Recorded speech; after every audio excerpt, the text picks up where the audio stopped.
Hello friends, welcome to Unreal Engine Blueprint Essentials video tutorials series. In the previous video tutorial, we understood data types in Blueprint. In this video tutorial, we are going to have brief introduction to variables in Blueprint. What is a variable in Blueprint? Variable in Blueprint is a property or an attribute of a blueprint whose value can change during the execution or gameplay. If you have learned any of the object-oriented programming language, I think you know that what happens when we create a variable inside a class. If you create a variable inside a class, it becomes a property or attribute of that class, right?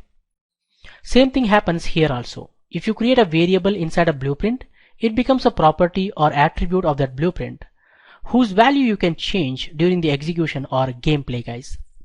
Let's understand how do we create a variable in Blueprint. Before we proceed and understand how to create a variable in Blueprint, first we create one blank project inside Unreal Engine. I double click on Unreal Engine shortcut available at the desktop. From new project categories, I select games. I click on next button. From select template, I choose blank. I say next.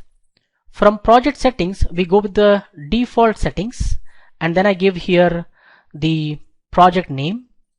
Blueprint Essentials. Then I say create project. You can see that Blueprint Essentials project is open inside the Unreal Engine editor. I click on hide or show the sources panel button.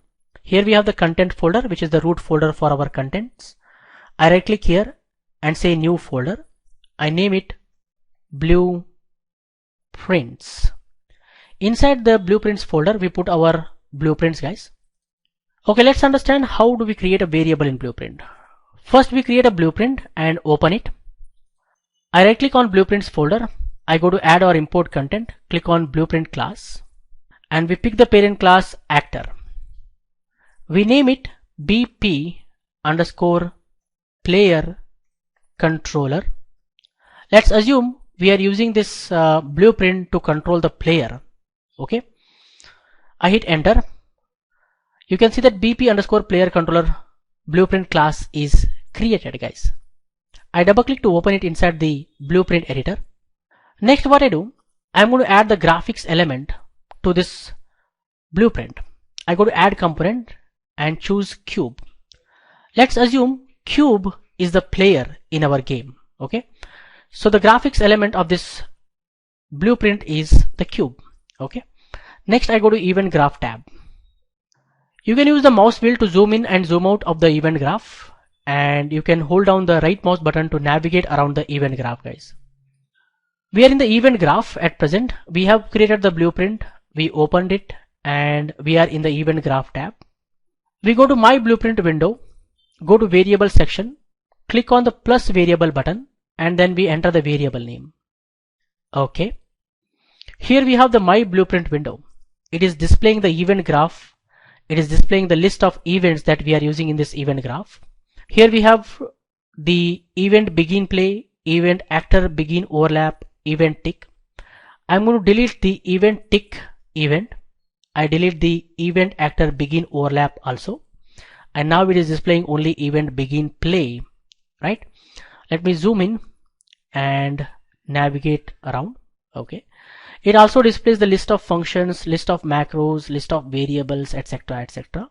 Here we have the variable section. I click on plus variable button and it is asking for the name of the variable. I give here player name and hit enter.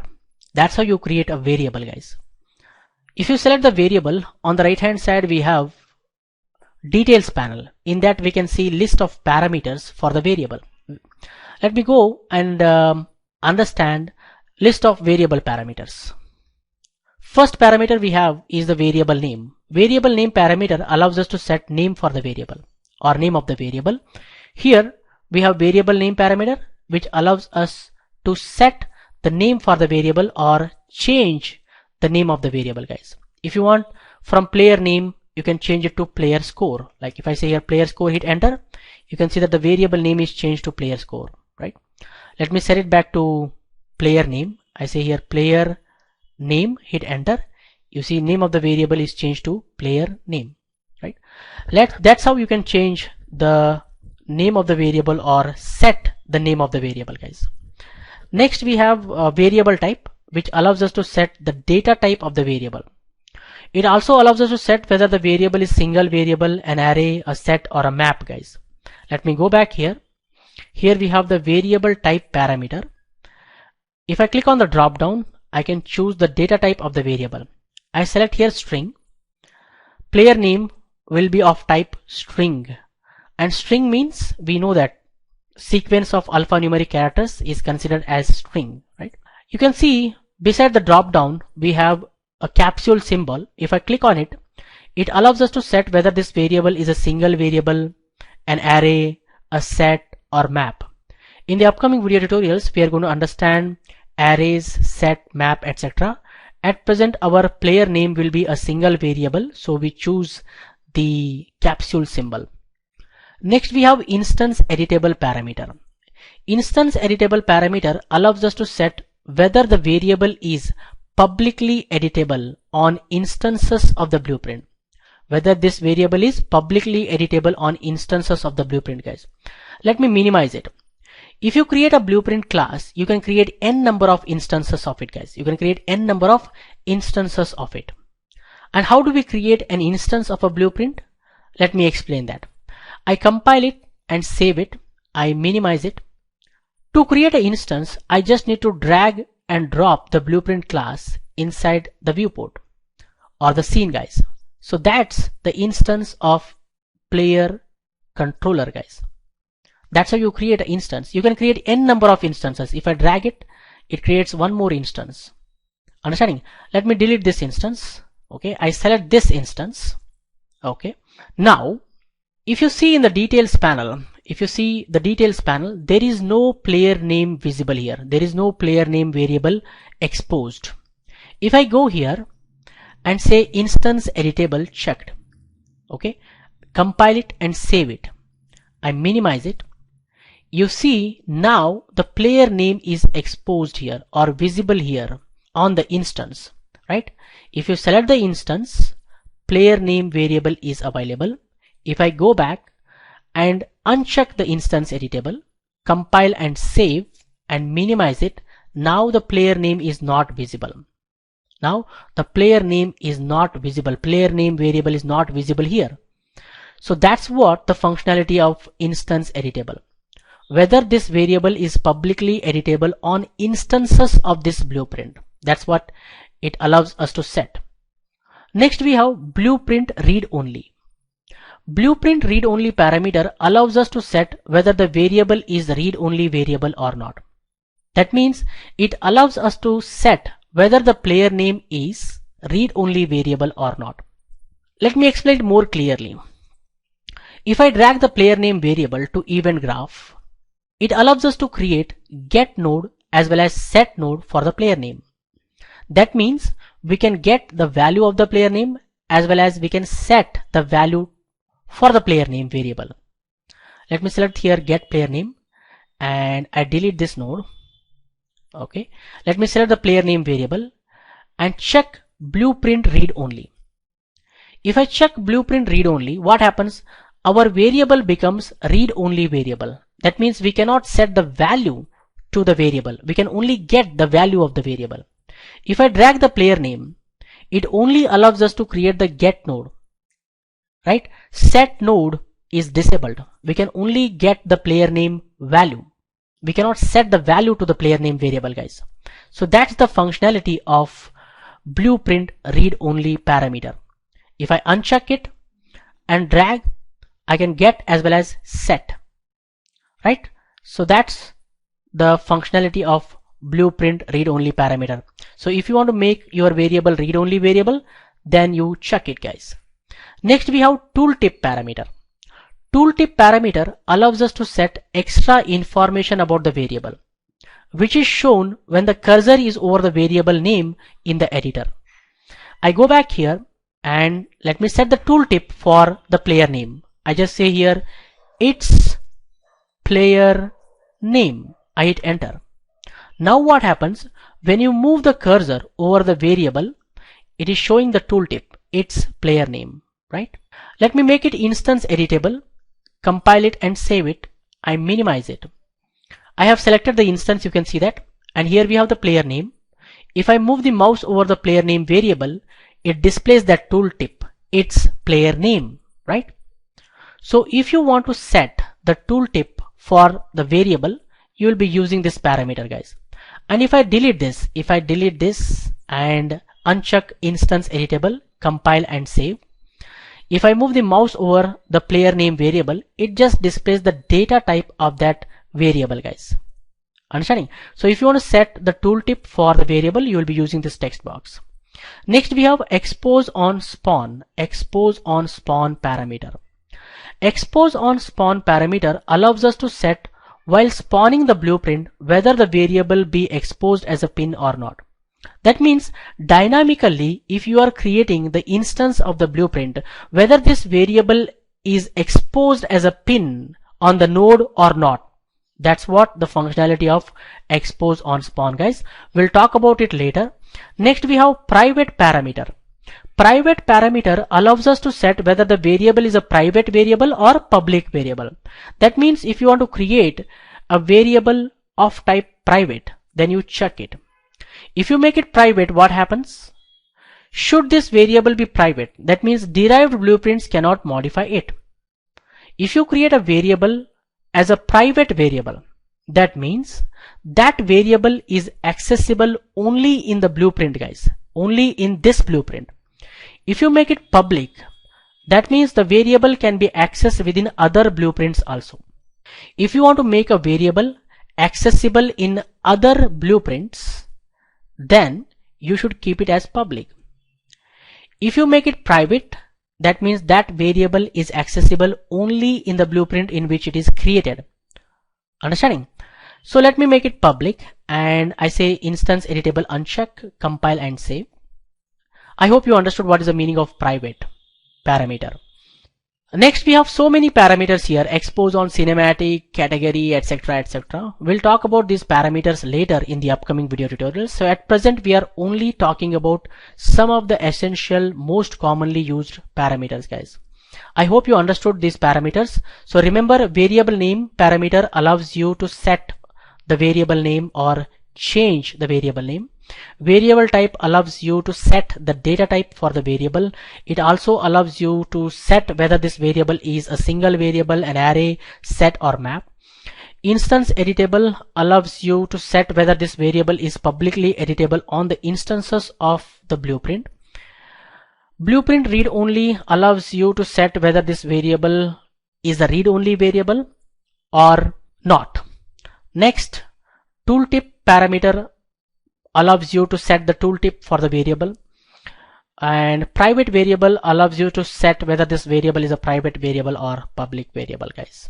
Okay, now you understood how do you create a variable and few essential parameters of the variable, guys. Next we understand how do we set the default value of the variable. Okay, note, on compilation you can set the default value of the variable, guys. If you compile, you can set the default value of the variable. If you want to set the default value, like for example, player name is first person shooter. Okay, you can set the default value for the player name variable, or you can leave it blank. Okay, you can leave it blank. So this is a place where you can set the default value or the initial value of the variable, guys. Okay, next we understand how do we access variables in blueprint. That means how do we set the value to a variable and how to get the value from the variable, guys. How to set value of a variable. To set value of a variable, we must create the set node of a variable, guys. To create set node of a variable, we have two different ways. The first way is drag the variable to event graph and choose set. That means if I drag the variable to event graph and choose set player name here, set, it creates the set node, guys. Okay, I delete this node. There is one more way we have. If you hold down the Alt key and drag the variable to event graph, it creates the set node. Okay, I hold down the Alt key and drag the player name to the event graph, it creates the set node, guys. Okay, and it allows you to set the value to the variable. So here in the text box I say Manjunath, Manjunath. So we are setting Manjunath value to player name variable. What I want is, I want to set the value Manjunath to player name when we play the game, guys. On begin play, we want to set the value Manjunath to player name. So what we have to do? We have to connect the execution pin of event begin play and the execution pin of the set node. So I click and drag, I connect them. So I have connected here the execution pin of event begin play node and the set node. So what happens when we play the game? Event begin play is triggered and it executes the set node. And what set node does? It sets Manjunath value to player name variable, guys. That's what it does. Okay. Next, how to get value of a variable? To get value of a variable, we must create the get node of the variable, guys. To create get node of a variable, we drag the variable to event graph and choose the get. There is one more way we have. We hold down the control key and drag the variable to event graph. So what I do, to create the get node, I hold down the control key and drag the player name. So what this node allows us to do, it allows us to get the value of the player name variable, guys. Understanding? Okay. After setting the value, what I want is, I want to display the value of player name in the output log window. So for that, we will be using the print string node. I right click here and search for print string node. I click on print string. It creates a print string node, guys. Okay. After setting the value, we print the value of the player name, guys. So I'm using the print string node. We are connecting the execution pin of the set node and the print string node. If you see, print string node needs a string value. So what I do, I connect the data pin of the get node of the player name and the data pin of the print string node. So I just connect them here. Okay. Now what happens when we play the game? Event begin play event is triggered and set node is executed first. What set node does? It sets Manjunath value to player name. After that, print string node is executed. What print string node does? It gets the value of the player name and displays it on the screen as well as inside the output log window, guys. Let me compile it and save it. I minimize it. Check out what happens when we play the game. Let me open the output log window. I right click and say clear log, and also go to filters, go to categories. I uncheck show all. I go to double arrow button here, click on the play button. When I click on the play button, you must see here Manjunath displayed on the screen. I say play. You see it is displaying Manjunath, right? I stop playing. Again I go back to filters, go to categories. I check log blueprint user messages. It displays the messages from the blueprint, guys. It is displaying Manjunath here, right? Again I go back to double arrow button, click on the play button. You see it is displaying Manjunath here also. It is displaying Manjunath here also. So print string node, what it does, it displays the value on the screen as well as inside the output log window, guys. Let me go back here and stop it. So that is how you create a variable. That is how you set parameters to the variable. And that is how you set value of a variable. And that is how you get value of a variable and display the value of a variable on the screen as well as in the output log window, guys. I hope you guys have clearly understood what is a variable in Blueprint and different parameters of the variable. How do you set the value of a variable and how do you get the value of a variable, guys? So this is a network of nodes which we have discussed in this video tutorial. And remember, these white triangles that you see on the nodes, white triangles, they are actually called execution pins, guys. They are called execution pins. And these circles that you see here, the circles that you see, they are called data pins. They are called as data pins, guys. Okay. So when we play the game, event begin play is triggered and set node is executed. Okay, it executes the set node. Set node sets Manjunath value to the player name. After setting the value, print string node is executed. What print string node does? It gets the value of the player name and displays it, guys. That's it, guys, for this video tutorial. In the upcoming video tutorials, we are going to discuss more about blueprints. If you like this video, hit the like button and share with your friends so that everyone will get benefited. For more benefits and be up to date, do not forget to subscribe to our YouTube channel. Keep learning, keep coding, keep sharing. Thank you, guys. Thank you very much. See you in the next tutorial.